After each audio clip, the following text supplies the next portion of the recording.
श्री राधे श्री राधे श्री राधे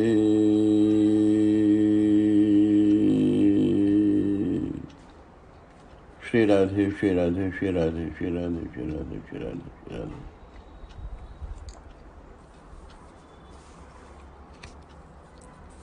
राजकुमार सिद्धार्थ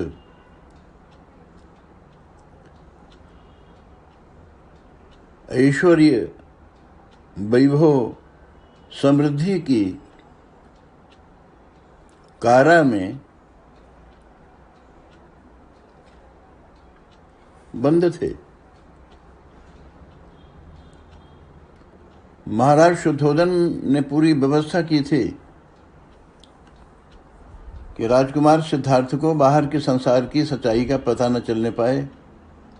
लोगों का जीवन का जीने का ढंग क्या है, लोग कैसे हैं, गरीब क्या होता है, अभावग्रस्त क्या होता है, चिंतामग्न क्या होता है, दुख क्या होता है जिसमें आंसू छलकते हैं। ये सारा एक प्रयत्न जिससे कि सिद्धार्थ संसार की समस्याओं के साथ रूबरू न हो सकें, ऐसा उनका पालन पोषण हो, ऐसी व्यवस्था संचालित हो। तो सिद्धार्थ अवसर मिला, शुद्धोधन कहीं किसी विशेष कार्य के कारण प्रवास पर थे। सिद्धार्थ ने सारथी को प्रातःकाल ही नगर भ्रमण करने की योजना बता दी और नगर भ्रमण पर चल पड़े सिद्धार्थ। अचानक एक गली में मुड़ गए। लोग घबराए क्योंकि सड़कों पर तो व्यवस्था थी, सड़कें धुली थीं। राजभवन और राजकीय व्यवस्था और बाहर की व्यवस्था में कोई अंतर दिखाई नहीं दे रहा था। सारा कृत्रिम, सारा छद्म भरा हुआ। परंतु अचानक जब सिद्धार्थ का आदेश हुआ और रथ गली की ओर घूमा,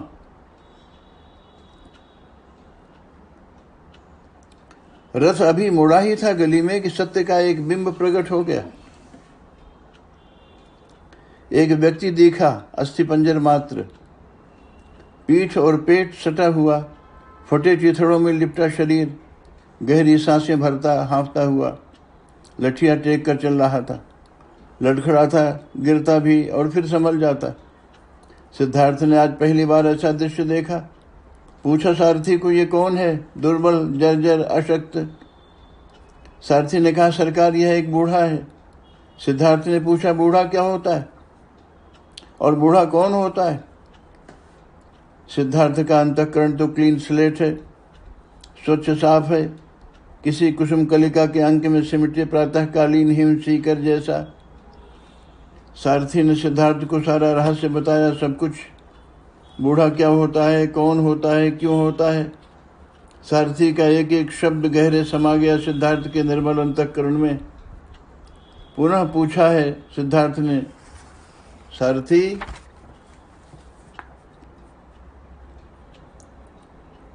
क्या मुझे भी बूढ़ा होना होगा?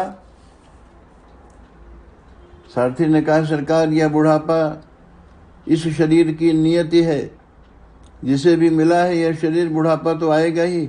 राजकुमार सिद्धार्थ एक क्षण को विचलित हुए और देखते ही देखते गहन ध्यान में चले गए। पुनः सचेत हुए, रथ आगे बढ़ा। राजकुमार सिद्धार्थ ने देखा चीखते चिल्लाते करुण क्रंदन करते हुए लोगों की भीड़। सिद्धार्थ छिटके, पूछा सारथी को, बात क्या है, लोग रोते क्यों हैं? कोई मर गया है सरकार, या किसी का बेटा था, किसी का बाप था, किसी का पति था, अब सब बेसहारा अनाथ हो गए हैं, इसीलिए रो रहे हैं। सारथी, यह मरण क्या होता है? सारथी ने कहा, सरकार यह भी शरीर की नियति है, शरीर की अंतिम परिणति है। सारथी, मुझे भी मरना होगा क्या? कैसे कहूँ सरकार, छोटे मुंह बड़ी बात होगी, परंतु मरना तो होगा। जो भी जन्मा है मरेगा ही। सिद्धार्थ चौंक पड़े, पुनः गंभीर हुए, एक पल को आंखें मूंदी ध्यानस्थ हुए और अपना मरण भी दिख गया। पुनः सचेतन हुए, सारथी को आदेश मिला, अब आगे नहीं, वापस लौटो। रथ वापस लौट आया, परंतु वापस लौटने वाला राजकुमार सिद्धार्थ तो वही नहीं है जो प्रातःकाल परिभ्रमण पर गया था। यह सिद्धार्थ जो अब यात्रा से लौटा है, इसे मरण का साक्षात्कार हो गया है, और जो मरण को देख लेता है उसके जीवन के रहस्य का पता चल जाता है। जिसे जीवन के रहस्य का और मरण का सार ज्ञात हो जाता है, उसे यह भी साफ दिख जाता है कि शरीर एक आवरण है, मात्र वस्त्र, और मरण केवल वस्त्र का परिवर्तन है। इस शरीरी वस्त्र को पहनने वाला कोई अशरीरी है, वही आत्मा है। अर्थी सजती है शरीर की, चिता जलती है शरीर की, क्योंकि शरीर का ही जन्म होता है, इसलिए मरण भी शरीर का ही होता है। परंतु वस्त्र रूप शरीर को पहनने वाला आत्मा का न तो जन्म होता है और न ही उसका मरण। आज राजकुमार सिद्धार्थ को जन्म और मरण के रहस्य का पता चल गया। आनंदित है सिद्धार्थ, क्योंकि परम सत्य का साक्षात्कार हो गया। मन ही मन आज सिद्धार्थ ने महात्याग का संकल्प किया है। मध्य रात्रि, सभी निद्रा निमग्न हैं। सिद्धार्थ की आंखों में नींद कहाँ। उठे हैं शैया से, गहन निद्रा में एक ओर है राजनंदिनी यशोधरा और मध्य में है निद्रा मग्न नन्हा सा बालक राहुल। एक झलक देखी है सिद्धार्थ ने, और यहीं पर सिद्धार्थ के संसारी जीवन का पटाक्षेप हो जाता है। यहाँ से प्रारंभ होता है सिद्धार्थ की अंतर यात्रा। यहाँ से प्रारंभ होती है सिद्धार्थ की अंतर यात्रा, और 6 वर्षों की सतत साधना का परिणाम हुआ परतत्व का साक्षात्कार, आत्म साक्षात्कार, परम बोध को उपलब्ध होते ही राजकुमार सिद्धार्थ बुद्ध हो गए। परंतु संसार में प्रायः ऐसा नहीं होता जैसा कि सिद्धार्थ को हुआ।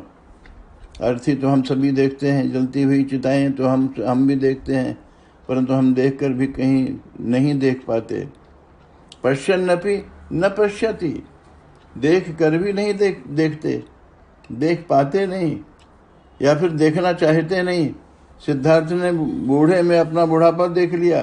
किसी सजी अर्थी में सिद्धार्थ को अपनी अर्थी दिख गई। जलती चिता दिखी तो अपनी चिता दिख गई, और जिसे ऐसी नज़र मिल जाती है वह बुद्ध हो जाता है। परम बोध को उपलब्ध, तब मरण डरावना नहीं होता, तब मरण कुरूप नहीं होता, तब क्रूर नहीं होता मरण, तब मरण प्रियतम होता है। मरण जीवन की पूर्णता का शिखर हो जाता है, तब मरण जीवन की विराटता का महासागर बन जाता है। बड़ी विचित्र बात है कि जिसे मरण दिख जाता है उसका मरण होता ही नहीं, और तो और जो केवल मरण को देखने का साहस मात्र जुटा लेता है उसके सम्मुख मरण आता ही नहीं। ऋषि उद्दालक ने एक प्रातः आवेश भरे रोष में अपने पुत्र नचिकेता को मृत्यु के पास जाने का आदेश दे दिया। आज्ञाकारी पुत्र ने पिता का आदेश मान मृत्यु के पास जाने का संकल्प किया। यमलोक यमराज के द्वार नचिकेता पहुंचा तो मृत्यु के देवता यमराज उपस्थित नहीं मिले। जिसने भी मरण को देखना चाहा था, मरण को मिलना चाहा था, उसे मरण नहीं मिलता। प्रकाश को अंधकार कहाँ मिलता है, मिल सकता ही नहीं। इसीलिए नहीं मिल सकता